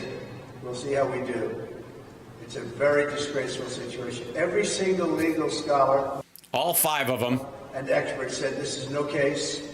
It shouldn't be brought. And it certainly could And by legal scholars, I mean my Post-it notes with my giant ass writing in Sharpie on them. have been brought 7 years ago, not in the middle of a presidential election. So they should have brought it during your presidential term? Why? Oh, I know. So Bill Barr could shut it down. It was all done by Joe Biden. This judge contributed to Joe Biden, and far worse than that, but I'm not allowed to talk about it because I have a gag order. Far worse than that, by 1,000 times worse than that. The worst I've ever heard. No. There have been gag orders for people they couldn't discuss any factor in the case at all. You have more leeway in this gag order than anybody. Shut the fuck up. But I can't talk about it. It'll be talked about, but I'm not allowed to talk about it. Well, it's going to be over. Once you're convicted, fuck it, right? I mean, if you're going to file an appeal because you think you're going to lose, and then during that appeal, you might get another gag order where you try to get some of the potential jurors murdered. But it'll be talked about in the history books.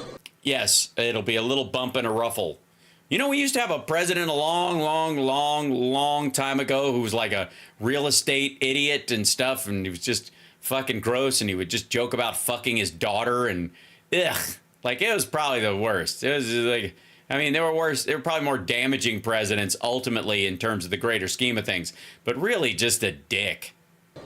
What's happening here is weaponization at a level that nobody's seen before, ever.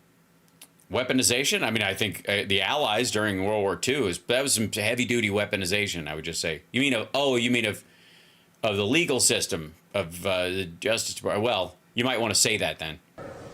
And it shouldn't be allowed to happen. So I'll stay around here. This is 5 weeks. And 5 weeks of really essentially not campaigning, although I took a big lead in the polls over the last few weeks. Nope. Something's going on. Because I think the people of this country see that this is a rigged deal. It's a weaponized deal. Polljacking. Hashtag polljacking. For the Democrats to hit their political opponent. For Joe Biden, the worst president in the history of the United States. He's destroying our country. He's letting millions of people from jails, from prisons, from insane asylums, from mental institutions, drug dealers pour in. Right, but where do you think most of your voter base is coming from? Hey-o! Venezuela. You mean the country you gave a special dispensation to allow Venezuelans into the country as your final act as president? It was the last thing he did. It's the last, besides like pardoning and not pardoning people, his big thing was allowing Venezuelans in. If you look at their crime statistics, they've gone down 72%. Since you signed that waiver? In crime, because they're releasing all their criminals into our country because of this horrible president that we... Aren't they technically releasing them into Central America and Mexico first? Because how do they get here? Yeah. And then they have a protest of Robert De Niro yesterday. He's a fool. He's a broken down fool. He's a broken... Well, you know, he's happily married, and I think at this point, you know, doing pretty good. I mean, he's fucking Robert De Niro. He's a classic. He's gonna, no matter what you do, he's gonna go down as one of the great American actors. Standing out there, he got maggot. He got maggot. He got maggot yesterday. He got a big dose of it. You mean the dude yelling at him on the street as he was walking out? Yeah, I'm sure he'll never recover. But I just want to say it's a very unfair trial. Uh-huh. Yeah, so what are you getting, Biden'd right now? Are you getting Dark Brandon'd right now? If he got maggot, are you getting Dark Brandon'd? It should have never happened. If it was going to happen, it should have happened 7 years ago. As you know, Bragg didn't want to bring it. Because Bill Barr wouldn't have allowed it to go forward?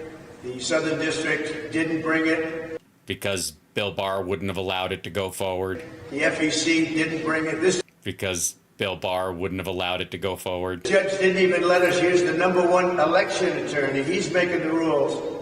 He doesn't know anything about elections. He doesn't know anything about voting and vote counts. What difference does that make? That has nothing to do with these charges. He doesn't know anything about this stuff. That's not his profession. We had the leading election expert in the country, Brad Smith. Yeah, this wasn't about an election, dumbfuck. Ready to testify. Wouldn't let him do it. They wouldn't let another gentleman who represented... They wouldn't let my doctor come in and tell how healthy I am and tall and slim and manly. They wouldn't let us bring in an expert witness about how macho I am and how I'm too busy fucking everybody else to fuck a porn star. And you know very well, you saw it. It was the worst I think I've ever seen anyone treated on a stand. Bob Costello. Well, I mean, he was an asshole. Wouldn't let him talk about all of the hundreds of emails that he was sent by a gentleman, another gentleman, who I can't mention because I'm gagged. You can't, he's a witness, too. You can't talk about him either. Every time I speak to you, you ask me simple questions. I'm not allowed to give you the answer because I'm gagged by this judge. Well, I mean, now they're... the jury's talking... I think the gag order's kind of lifted. I mean, I think what you'll get accused of is trying to... You know, if you get a hung jury or you get, you enter an appeal, I'm guessing that you're going to end up... Yeah, I'm guessing... I'm guessing you're going to end up having to have another gag order so you don't attack them. But we have a very, very serious problem here. I mean, our country's going. Yes, you do. You're going to be a convicted felon very soon. If not this one, then one of the other ones. Bad. And remember, and let me just leave you with this. This is all because of Joe Biden and I don't even think it's him. I don't think he's smart enough to think about it. Well, then why shouldn't you be able to beat him? I mean, here's the thing. The reason he says this is because he's trapped in it. And if he admits that Biden set this trap for him, if he admits that, I don't even think he believes it, but if he uses that as an excuse, it's hard to push the whole he can't put two sentences together if he obviously engaged in a giant conspiracy that was his idea to manipulate the situation so you'd be in court for 5 fucking weeks. But it's the people that surround him in the Yeah, he has a good team, I will say that. office. They're smart. They're fascists, they're communists, but they're smart. And they're ruining our country. But we're going to win this election. November 5th is going to be the most important day in his life, and in a lot of ours, because that's the day we put this asshole in the rearview mirror. in the history of our country. We're going to take back our country from these fascists and these thugs that are destroying us with inflation and with everything they do, how stupid they are. Oh, stupid. Allowing 15, 16, 17 million. 18, 20 million, 250 million. Almost all Americans are illegal immigrants at this point, according to him. Also, real quick, if you want to know, we could know exactly how many people are here illegally if we allowed them to be counted in the census. We'd have a really good idea where they are and how many they are. The problem is that you'd realize we don't have anywhere near the number you're talking about. People into our country, totally unvetted, totally unchecked. We're going to bring back our nation November 5th. Remember, most important day in the history of our country. In the meantime, this trial is rigged. Thank you. Well, it was rigged. I mean, it's kind of over.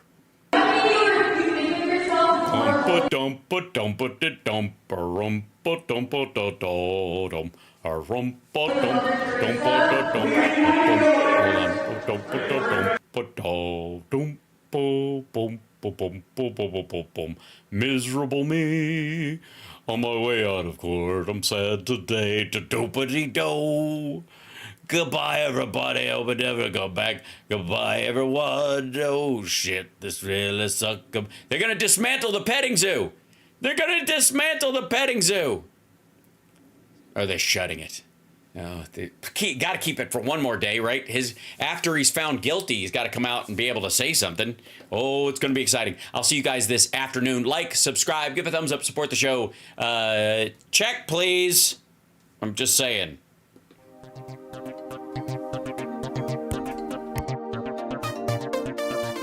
Hit that like, everybody, and thank you guys for the super chat for my son. I appreciate that. Happy birthday, Camden. Love you.